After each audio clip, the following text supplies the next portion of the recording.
pronouns are she, her, and I'm the stage manager for the show. I'm Grace Cashwinner. I, she, her, and I am projections tech, I guess. My name is Rebecca Seidman. I am she, her pronouns, and I am the animator for Silent Sky.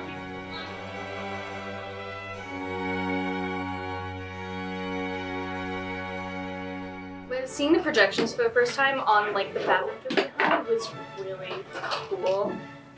It was a little bumpy to try and figure out, but seeing it like on the fabric like we'd envisioned it was really fucking cool. Kind of to go off of that as well, we have like production meetings every week, so the designers will come and say, oh hey, this is what I want to do for the costumes, this is what I want to do for the scenic design.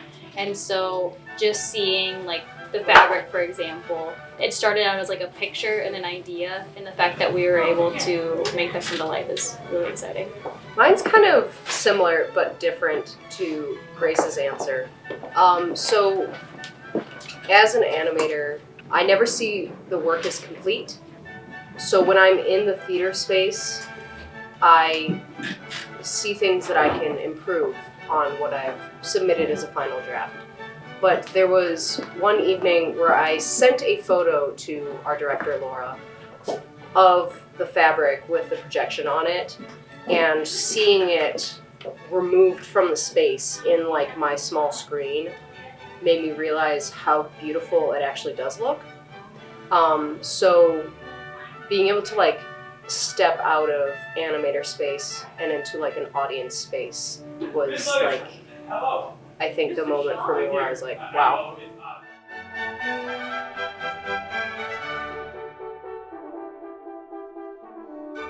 We've had to do a lot of tech with this show. Getting the projectors up, we've, to my knowledge, never done that before in this space. So it was a trial and error to get this set up. Like, we have technical issues every day, as per what we're doing right now. But we've been able to problem solve pretty well, which has been wonderful. I guess seeing like the lighting designers design, seeing what sound has, seeing what the projections have, and just figuring out a way to put them all together, just because usually the putting together is like a week or so before the show, and so you just have to quickly problem solve and figure out how everything fits together. Figuring out the projections. So I created all the animations on Procreate. And I can export them as GIFs or as movie files or as still images. And we figured out after a long while, the best option was to export it as a movie file and then put it into a PowerPoint and then put settings on each slide of the PowerPoint so that it was a lot. So that was it. It's insane.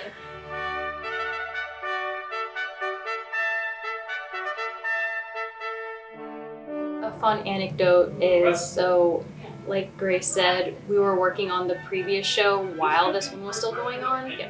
Or I mean, we were working on the previous show and then started doing this one.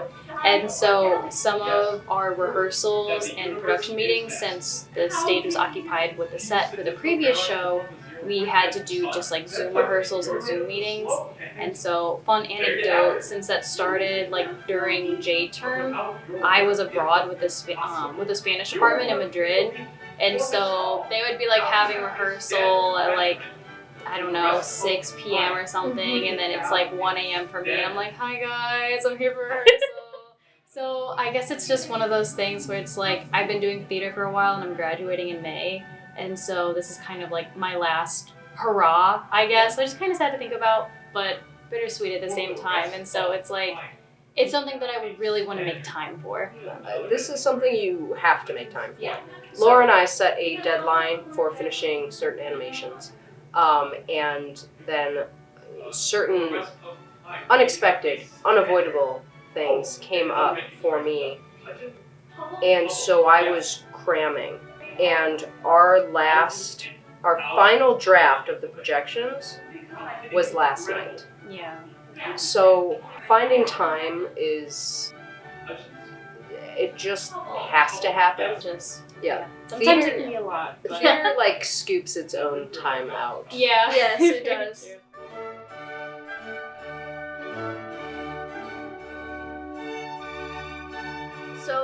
my first time seeing the show, I guess this is kind of a fun story. We just had a shoot and we spent 15 hours on a set, and I came to clarify, it was 4 p.m. to 7:30 a.m. Yeah. Yeah, and then I came and I saw the show for the first time after that, and it was kind of crazy. 3 hours of sleep. Yeah, I was so tired, but I was like kind of like hung on the like trajectory of it. I mean, everyone in the cast is incredible, and it's fun because like we of course know them all because they're our friends, and just seeing them put on such like an interesting show has been really cool, and I love the idea of like all the stars and everything. But also funny stories from like the rehearsal process. Definitely Klein almost falling off the ladder. Oh yeah, that was funny. He did not fall off the ladder. He didn't Everything fall was off fine. the ladder. But then we made jokes that if he fell off the ladder, then I wouldn't be able to graduate because he was our supervisor on the film set, like the next day. So that was just funny. It's probably not that funny to everyone else hearing it, but it was funny to us. We're all sleep deprived, you know.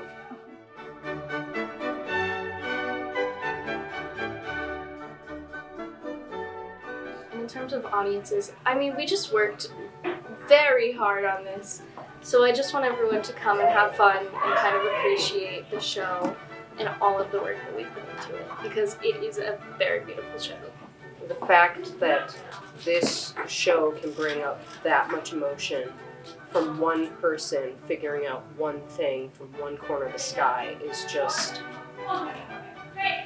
unlike, like you can't comprehend like how much there is to like know and think about space. I think that's wonderful.